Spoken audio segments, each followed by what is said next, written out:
Time to check in with Paul once again from Business in Vancouver. This hour we're talking about Tim Hortons. We are. Canadian icon. And big changes at Tim Hortons. They've just announced the hiring of a new CEO, Mark Kyra. He's a former Nestle executive, comes with a huge bag of food services experience. He's also Canadian, which is sort of the cherry on the cake there. Now, why the change?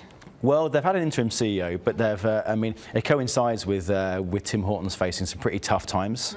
They had a drop in sales during their first quarter. I think it's their first drop in about 6 years in sales from established stores. So they've been on a growth curve until recently, and they're facing increased competition from companies like McDonald's and Starbucks and so forth. Both here and, of course, in the States, where they've been trying to go on a bit of an expansion. That's not been going all that well. The US. Yeah, things have not been too rosy in the US for them. There's a hedge fund which has been asking Tim Hortons to actually provide better returns for shareholders who have invested in Tim Hortons, and they've also been questioning the kind of expansion strategy that Tim Hortons has got. They want them to kind of invest in less kind of capital intensive franchise deals, which is certainly changing the way.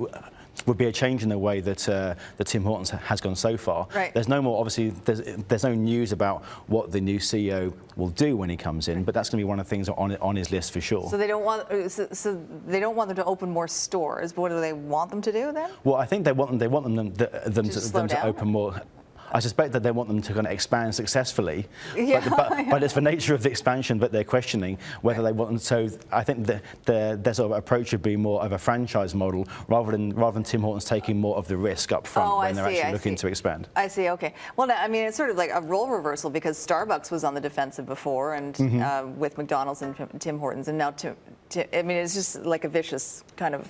Yeah, I mean, Tim's certainly wants to increase its sales during the course of this year. So we're looking at bringing in some new menu items, going on doing some new marketing and promotions and so forth. But of course, in Canada, they have about 3,400 either company-owned or franchise stores. So there's a question for them is really how much more can they grow in Canada without looking overseas for opportunities. Right. All right. Thanks very much, Paul. Thanks, Sophie. You can get more on the Business in Vancouver website. It's BIV.com. We'll talk to you again soon.